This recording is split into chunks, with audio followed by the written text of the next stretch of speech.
ভাবে হরি হরায় নমঃ কৃষ্ণ যাদবায়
आज मूलधन আমি পাবো তাই কি করলেন চলে গেলেন কৈলাসে ভোলা মহেশ্বরের কাছে যাওয়ার সঙ্গে সঙ্গে দেবশ্রী এসে গেছে বসো আমি বসতে আসিনি বলে কি করছো আমি জানতে এসেছি বলে কি জানতে চাও বলে এই যে হতভাগ্য কলির যুগের যে দুর্দশা এই উদ্ধার করতে হলে হরি নামের দরকার হরির দরকার আমি শুনেছি হরি তোমার কাছে পাওয়া যাবে আমি এই নিয়ে যাব এই মর্তধামে বাবা আমি কোথায় হরি পাবো আমাকে বলছে কি বলে ওই হরি নাম আর সাধন করার জন্য শ্মশানের দ্বারে দাঁড়িয়ে আমি ওই শ্মশানের দ্বারে দাঁড়িয়ে হয়ে বসে আছি সবাই ওই শ্মশানে সবাই এসে বলে হরি বল হরি বল হরি বল হরি বল হরি বল আমি আর সাধন করব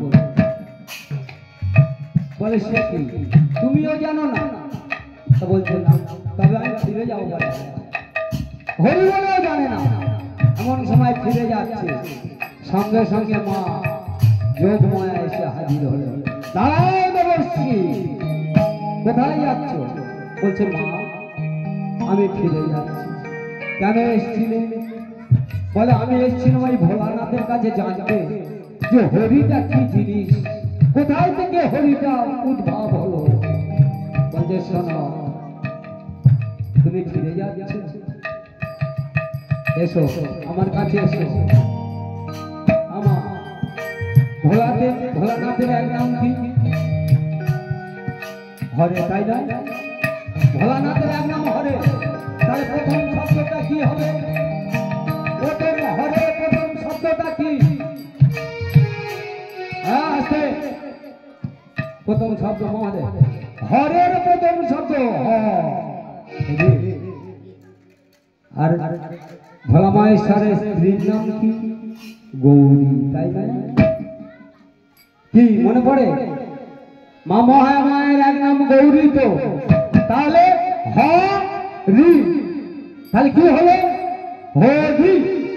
যেই বলেছে এই হলো হরি, সঙ্গে সঙ্গে দেবকী নারদ নিয়ে ছুটতে ছুটে ব্রহ্মা পর্যন্ত কোথায় যাচ্ছ?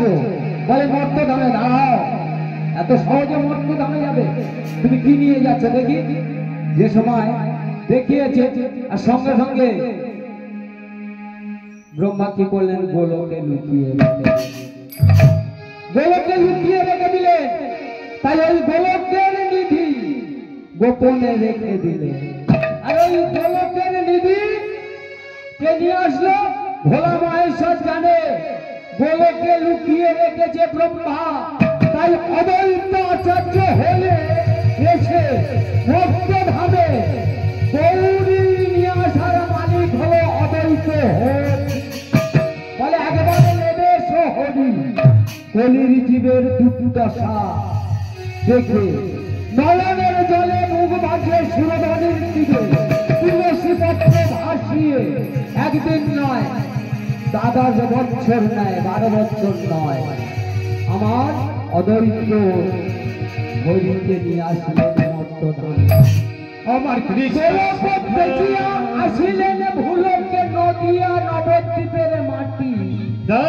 জীবের উদ্ধারের লাগি আইলেন হইয়া গৌর। এই হলো আমাদের বন্ধন হরি। রাধারানী দেখে যে গাছে যে মালা আমার কৃষ্ণ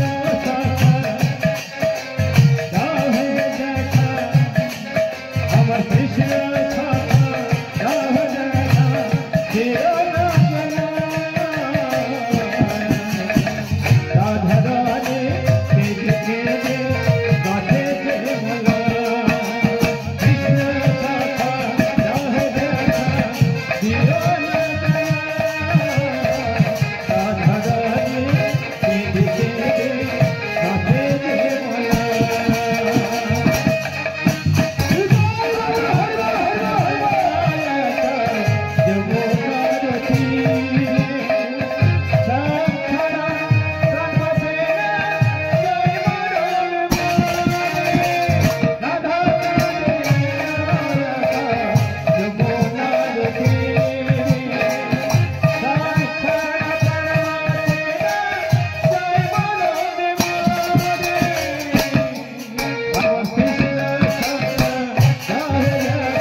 হরিণ কি বস্তু এবার বুঝতে পারলেন তো?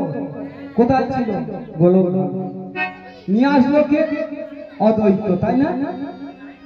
কথা নিয়ে এসেছিল যে ওই মর্তধামে আমি অদ্বৈত হয়ে যাব, আর এই গোলকের ভান্ডার হইতে আমি হরণ করে নিয়ে আমার হরিকে দিয়ে যাব। তাই জ্যাঠামশাইয়ের সঙ্গে সেই হরি নাম সাধন করিবার জন্য আমার রঘুনন্দন আসছে। মনে আনন্দে হরে কৃষ্ণ নাম বলতে বলতে আসছে। আর গোবর্ধন মনে মনে চিন্তা করছে, গোবর্ধনটা কে? এটাও জানতে হবে গোবর্ধনটা কে। গোবর্ধন হলো একটা জমিদার বাবা, বর্ধমান জেলা জমিদার ছিলেন আগেকার দিনে। গৌরাঙ্গ মহাপ্রভু যে সময় ছিল সেই সময়কার জমিদার। এক আধ পয়সা খরচ করতো না, যে খাজনা পেত বছরে 12 লাখ টাকা। আমি যদি ভুল কথা বলে যাই, বড় বড় কীর্তনীয় আছে তাদেরও জিজ্ঞাসা করবে, আরো ভালো নিমাই ধারাকে জিজ্ঞাসা করবে, বলে দেবে 12 লাখ টাকা কর উঠত।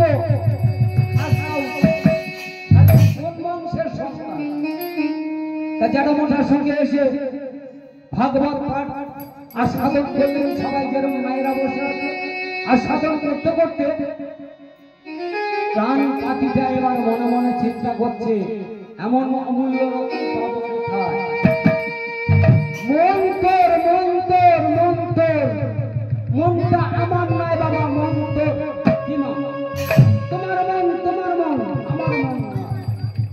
মন একবারে চলে রে আমার মন, যমুনা পুলিনে যাব, মধুর বৃন্দাবন। মনে মনে চিন্তা করছি এই ভাগবত পাঠ শুনে আর সাধন করার পরে আমার গোবিন্দ অমৃত পান করার পরে মনে মনে চিন্তা করছে আমি আর এখানে থাকবো না, আমি চলে যাবো এই মধুময় বৃন্দাবনে। তাই কি বলছে? একবার চলে রে আমার মন, যমুনা পুলিনে মধুর বৃন্দাবন। একবার চলে রে আমার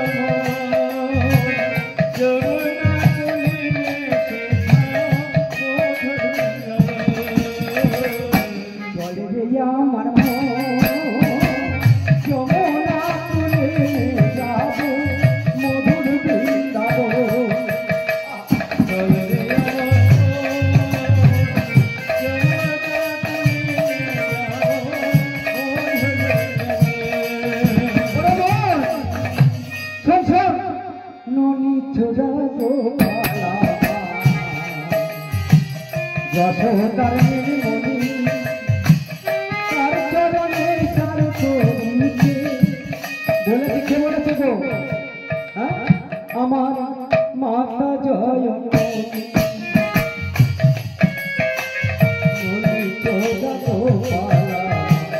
যশোদার মনি তার চরণে তার করিতে বলেছে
এপারে যমুনা ওপারে বৃন্দাবন কি মা? তাই কি বলছে? ওরে চল রে আমার মন, যমুনা ওপারে যাব মধুর বৃন্দাবন। যমুনা কিনারে তাই মনে মনে চিন্তা করছে যমুনা কিনারে কদম দেবী বাজায় বাঁশরি রাধা নামের সুরে যমুনা ফুলে কদম দেবী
এই নাম বাবা রঘুনন্দ আস্বাদন করার পর মন প্রাণ সব ওই গৌর হরির চরণে সমর্পণ করল। মনে মনে চিন্তা করছে জেঠমশাই, আমি তোমার সঙ্গে এসেছিলাম আমি এই ভাগবত পাঠ আস্বাদন করিবার জন্য, কিন্তু জেঠমশাই একদিন তোমাদের কাছ থেকে আমি চিরদিনের জন্য বিদায় নিয়ে চলে যাব, তোমরা আমার ধরে রাখতে পারবে না।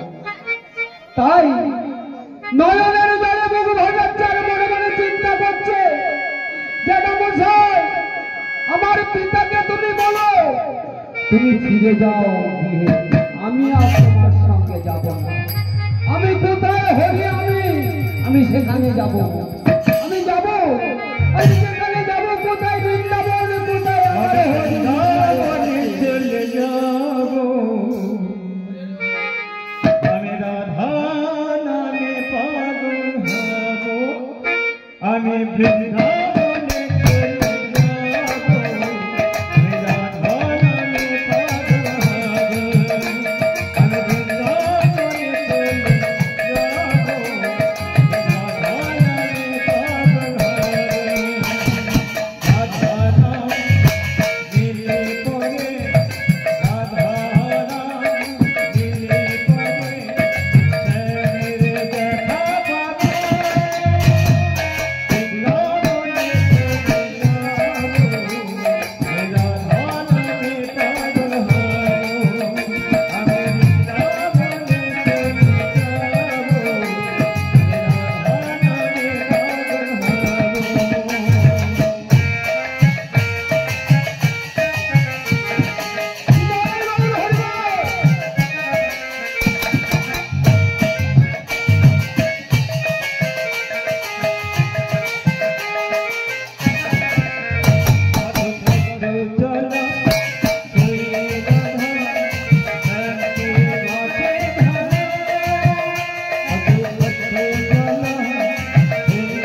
জনম দেখা যায় কৃষ্ণ বলভাই জনম দেখা যায়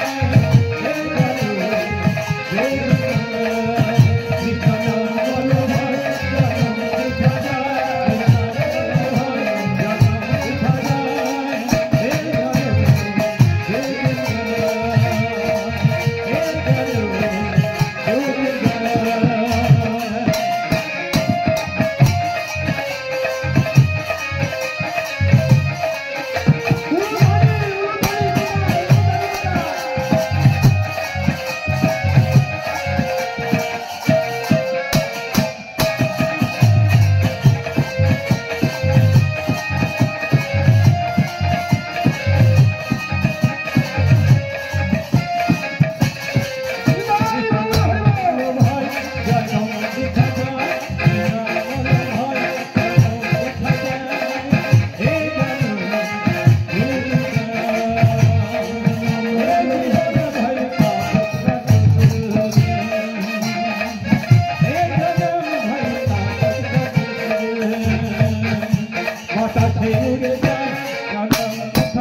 তা কি করলেন রঘুনন্দন?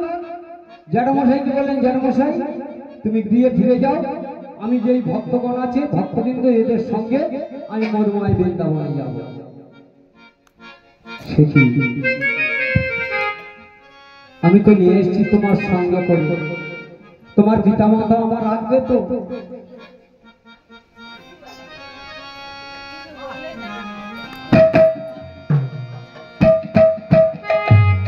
अनाजी घर में आना मेरे बाकी बिहारी बोलो हो अनाजी मेरे घर आना ओ बाकी बिहारी अनाजी अनाजी अनाजी मेरे घर आना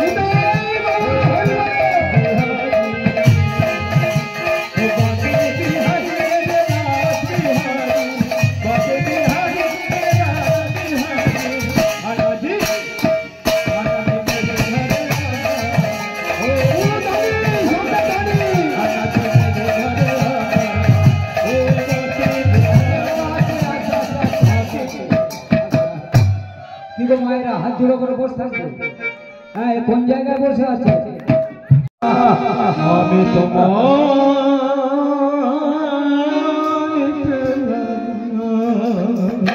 না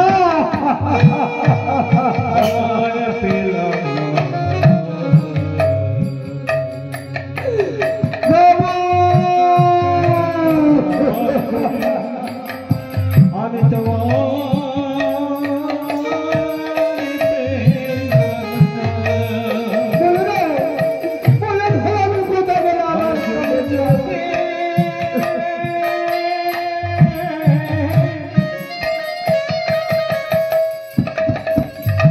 Oh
তো পাগলের মতো খুঁজছে গো, সবাইকে জড়িয়ে ধরে কাছে বলো না আমি কোথায় গেলে আমার গৌরবের দর্শন পাবো, বলো না। শোনো, তোমার গৌরহরি পেতে গেলে নীলাচলে যেতে হবে। নীলাচলে সেখানে গেলে তোমার গৌরহরির দর্শন পাবে। সবাই সান্ত্বনা দিচ্ছে গো, সবাই সান্ত্বনা দিচ্ছে, কিন্তু ধরে রাখার মতো ক্ষমতা কারণ নেই। তাই মনে মনে স্থির করলেন একমাত্র আমাদের সন্তান যদি সংসার করে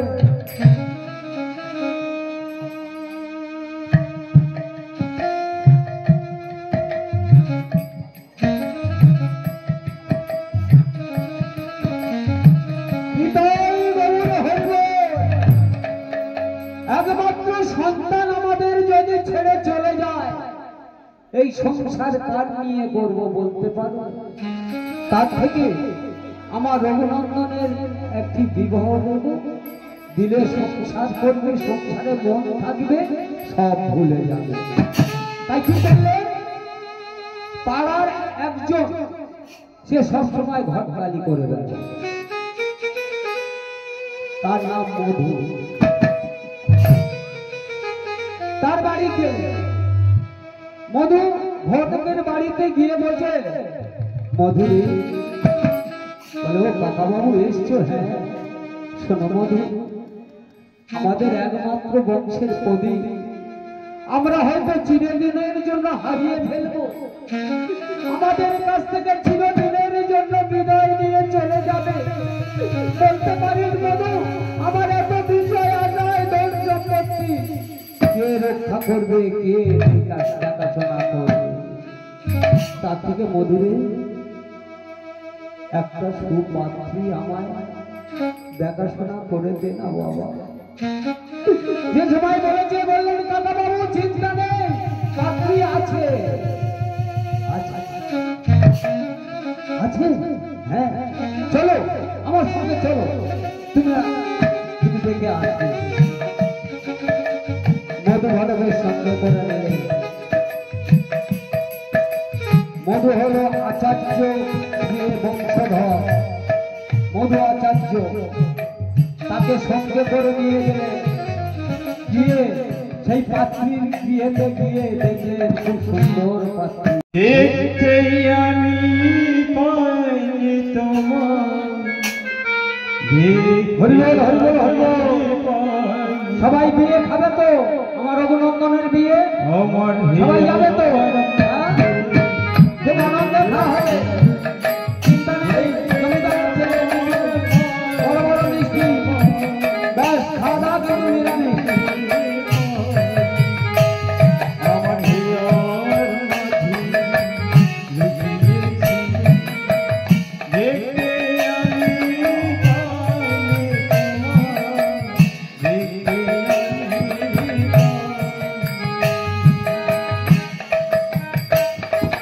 আনন্দ সহিত জোগাড় করলে একমাত্র পুত্রের বিয়ে শুভ বিবাহ।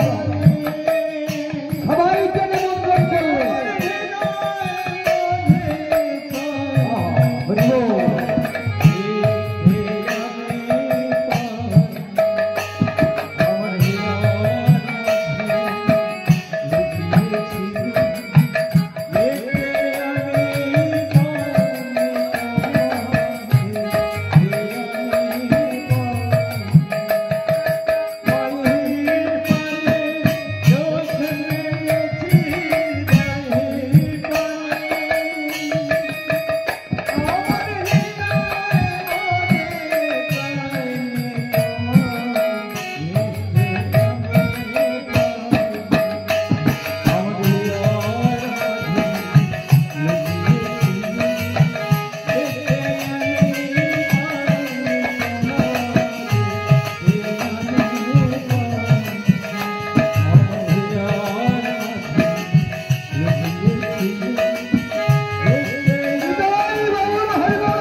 সবাই মিলে রঘুনন্দনকে সাজাচ্ছে।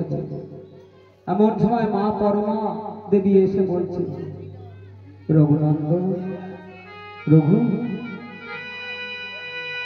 একটা কথা শুনবো। বলছে, বলো মা, বলো, কি বলছো?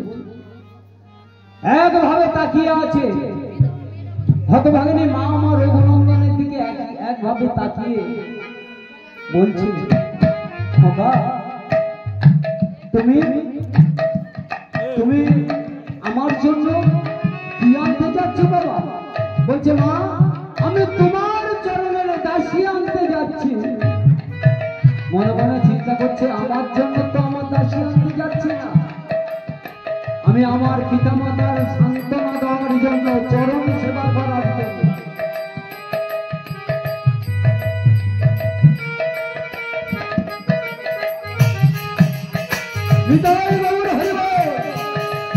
আমার পিতামাতার চরণ সেবা করার জন্য আমি আজ এই শুভ বিবাহে প্রতিশ্রুতি দিলাম, আমার জন্য না। তাই কি করলেন? প্রতিবাসীরা সবাই এসছে, রঘুনন্দনের বিয়ে যাবে, নিমন্ত্রণ করে এসছে। সারা রাজনীতি মানে জমিদার তো প্রত্যেকের নিমন্ত্রণ করছে আমার রঘুনন্দনের শুভ বিবাহে আপনারা যাবেন। রঘুনন্দনকে সাজালে, সাজিয়ে এবার সবাই নিয়ে যাচ্ছে। আগেকার দিনে কি যাচ্ছে? আগেকার দিনে বিবাহে কি নিয়ে যেত? ভাই ভেস্তা, নাহলে ঘোড়ার গাড়ি, নাহলে পালকি, তাই না? কি মায়েরা, তাই তো? কিন্তু পালকি করলে কি হতো? একটা দুলি থাকতো, দুলি। একসঙ্গে দুজনে কিন্তু আসতো না, দুলি তো রাখতে হতো। কি মায়েরা, তাই তো? দেখেছেন দুলি? দুলি দেখেছেন? বর আসবে পালকি, বউ আসবে দুলি, দোলনা তাতে করে নিয়ে আসবে। ঠিক এইভাবে রঘুনন্দনের যে সময় বিবাহ দিলে,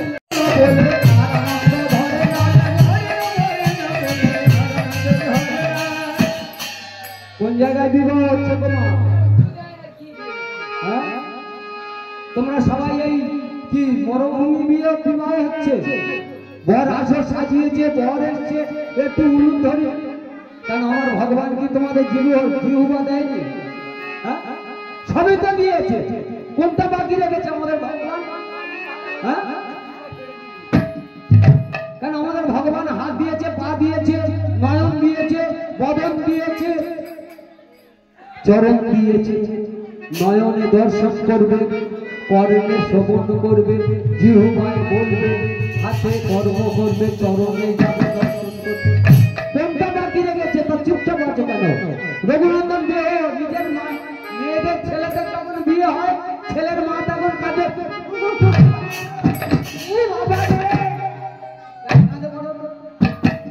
কালকের আমার ছেলে বৌমা আনবে, হাড়িটা আলাদা করবে, আর মা কাঁদবে বসে বসে, সকালে এক দুটো খেতে দেবে। আর দুদিন বাদে বৌমা বলবে, হতচ্ছাড়ি, চলে চলে চলে।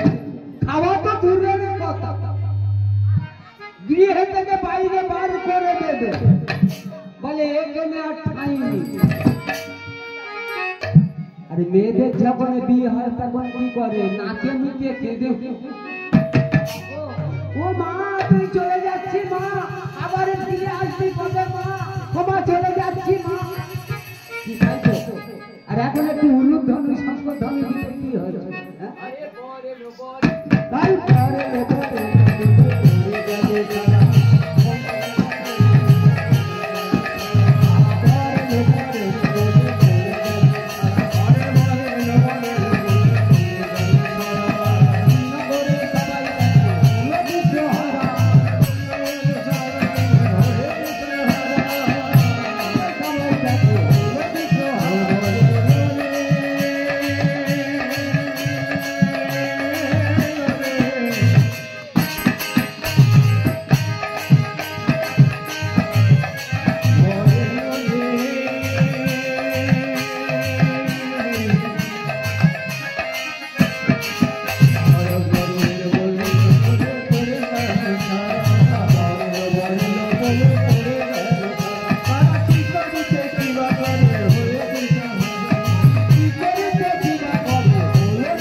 তাই কি করলেন?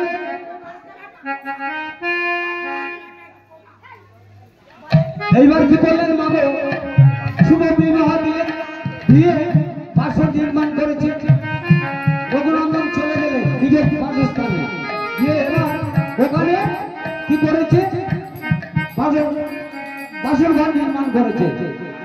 প্রহরীরা সবাই ঘুরে মিলে ঘুরছে গো, পাহারা দিচ্ছে। আর আলো আলো কিন্তু করেছে, মানে সে যা আলো দিয়েছে, আমার স্বামীকে তুমি যেতে দাও, বাধা দিও না। উনি যে চরণে মন প্রাণ সেজে দিয়েছে, তুমি অমন ভাবে বাধা দিও না। কি চাই বলো? আমি কিছুই চাই না। না না, আমি তোমার মনোরঞ্জন করব। হাতের অঙ্কুরি খুলে দিয়ে দিলে কাউকে বলবে না, আমার শ্বশুর শাশুড়ি, এমনকি যার শ্বশুরকে বলবে না। তাহলে ওরা পাগলের মতো খুঁজবে, চলে যাওয়ার পর তারপরে জানাবে। আমি তোমার এই আমার অঙ্কুরি দিয়ে দিলাম। দেখো কেমন কেমন নারী, কেমন সে সহধর্ম, হৃদয় দিয়ে দিয়েছে হস্তে। আর রঘুনন্দন ছুটতে ছুটতে চলেছে কোথায়? সেই নীলাচলে। দেখা দাও, দেখা দাও, দেখা দাও।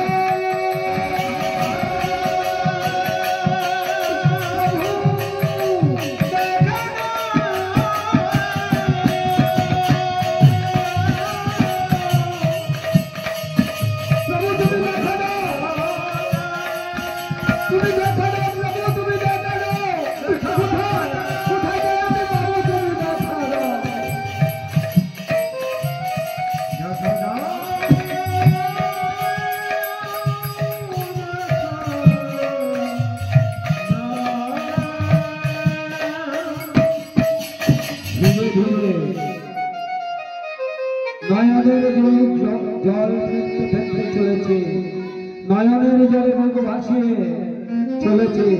এমন সময় প্রভাত হয়ে গেলে সবাই এসছে। দেখি তুমি এমন ভাবে কাঁদছো কেন বলবো? তুমি কাঁদছো কেন? কেন কাঁদছো? যেন নিজের স্বামীর জন্য কাঁদছে না, মঙ্গলের জন্য কাঁদছে। হে ভগবান, হে দয়াময়, হে কৃপাময় হরি, আমার যে এই স্বামী, আমি এমন ভাগ্যবান, এমন ভাগ্যবতী, এমন স্বামী আমার ভাগ্যে পেয়েছি, যেন আমার স্বামীর মনোরঞ্জন মনস্কামনা পূর্ণ হয়। আরে কেমন স্ত্রী বাবা! নয়নের জলে মুখ ভাসিয়ে বলছে, দয়াময় তুমি কৃপা করো, তুমি ছাড়া আমার স্বামীর কেউ হয় না। আর জানো ওই পাগলের মতো যাচ্ছে যেন কোনো বিপদ না হয়, তুমি রক্ষা করো, তোমার চরণে ঠাঁই দিও। ঠিক এইভাবে হতভাগিনী মা আমার বসবাস পাচ্ছে বিদ্যাবতী। আর শ্বশুর শাশুড়ি এসে জিজ্ঞাসা করছে, মা তুমি কাঁদছ কেন? আমার একমাত্র অভিনন্দন কোথায়? মা গো, আমি এমন হতভাগিনী, আমি তোমার সন্তানকে ধরে রাখতে পারলাম না মা। আমি তোমার সন্তানকে ধরে রাখার মতো ক্ষমতা আমার নেই। ওগো জননী, তোমার সন্তান গৌর প্রাণ গৌর বলে আমার কাছ থেকে বিদায় নিয়ে চলে গেছে। ওই মহাপুরুষের ধরে রাখার মতো ক্ষমতা আমার নেই। তুমি আমার ক্ষমা করে দাও। ওরে হতভাগিনী, আমি আমার একমাত্র পুত্র তোমার হাতে তুলে দিলে আর তুমি বিদায় দিয়ে দিলে। হ্যাঁ মা, তুমি আমার আশীর্বাদ করো। আমার মতো সহধর্মিনী ওনার হৃদয় দিয়েছি, আমিও ভগবানের কাছে প্রার্থনা করি যেন উনি গৌর চরণে দাস হয়ে উনি যেন আমার সেই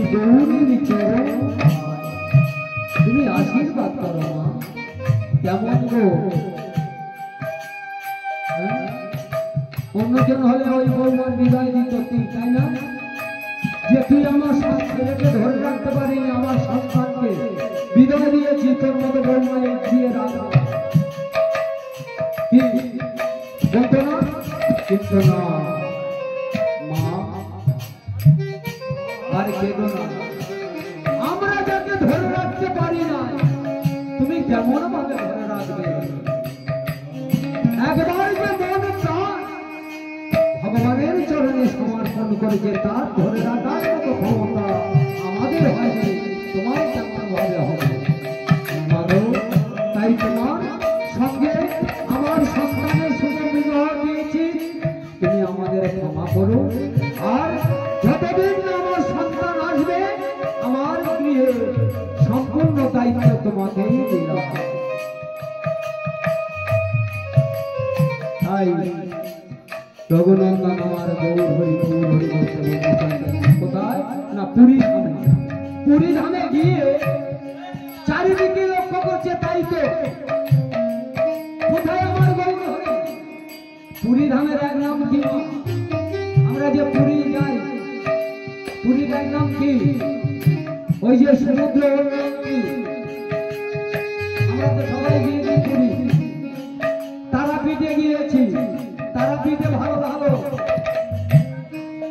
ধর্মস্থান আছে, জানি না কে কে তারাপীঠে গেছে, একবার হাত তুলে তো দেখি।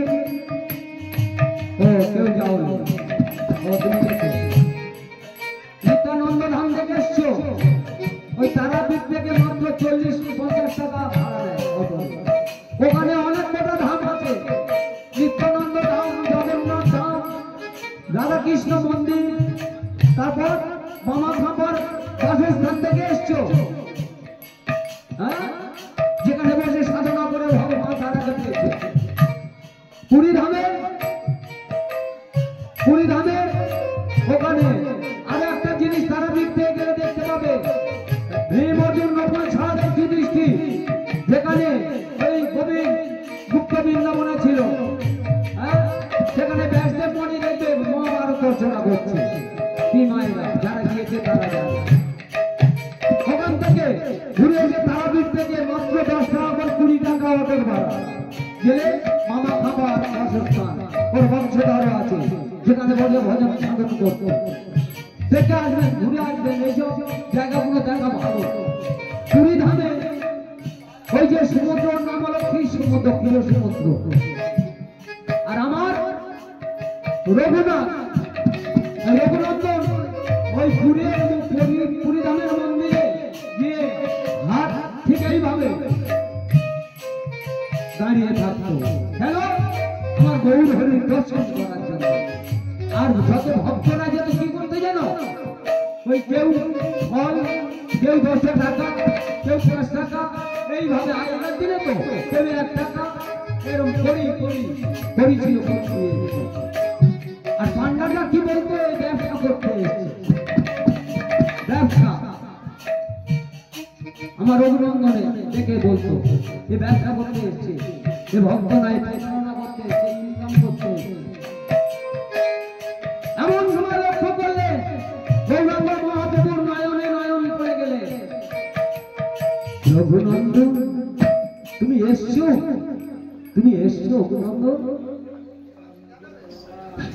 সঙ্গে সঙ্গে ডাকলেন, কাকে ডাকলেন? স্বরূপ গোস্বামীকে। স্বরূপ, আজ থেকে ওই রঘুনন্দনের থাকা খাওয়া সম্পূর্ণ ভার তোমার উপরে দিলাম। আর নিত্যদিন এইভাবে দাঁড়িয়ে থাকতো, আর ওই পান্ডাটা সবাই লাঞ্ছনা দিতে কি করলেন? এর পরবর্তী সম্প্রদায়কে আমার অভিনন্দন, আপনারা চলে আসবেন আমার বিষয় এখানেই সমাপ্ত করব। তাই ভক্ত রঘুনন্দন কি করলেন? দাঁড়িয়ে আছে, নয়নে নয়ন দিলেন, গৌর হরি আমার নয়নে নয়ন দিলেন, মানে মিলন করলেন। করার পর যে সময় বলেছে লাঞ্ছনা গঞ্জনা দিচ্ছে, ব্যবসা করতে এসছে, ব্যবসার এক নাম কি জানো তো বাবা? বেশ্যাগিরি করা, ব্যবসার এক নাম। ঠিক এরকম কটু ভাষা দিয়ে বললেন। আর স্থির থাকতে পারলেন না, তাই কি করলেন?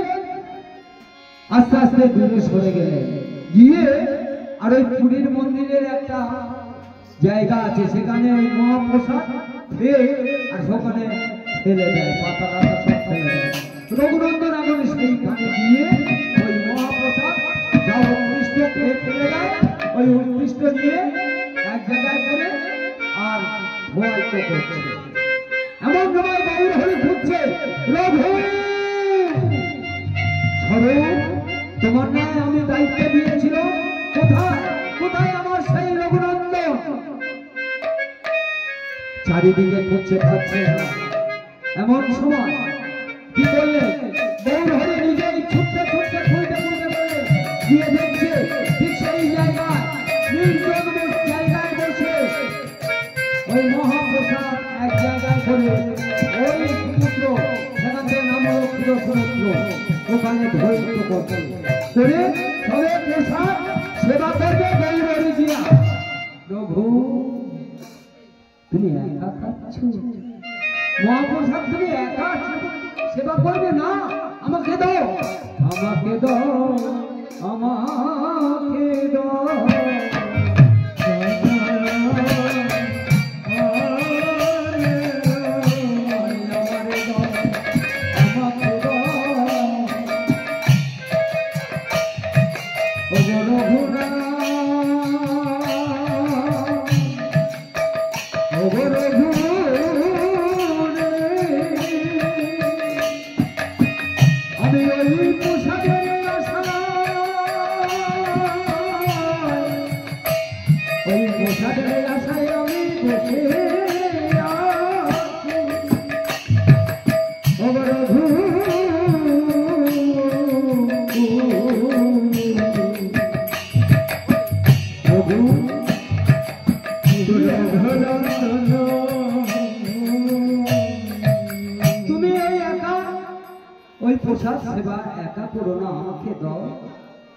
বলে গৌর হরি দিয়ে যে সময় হস্ত ধরেছে, আর ভগবান কি করলেন?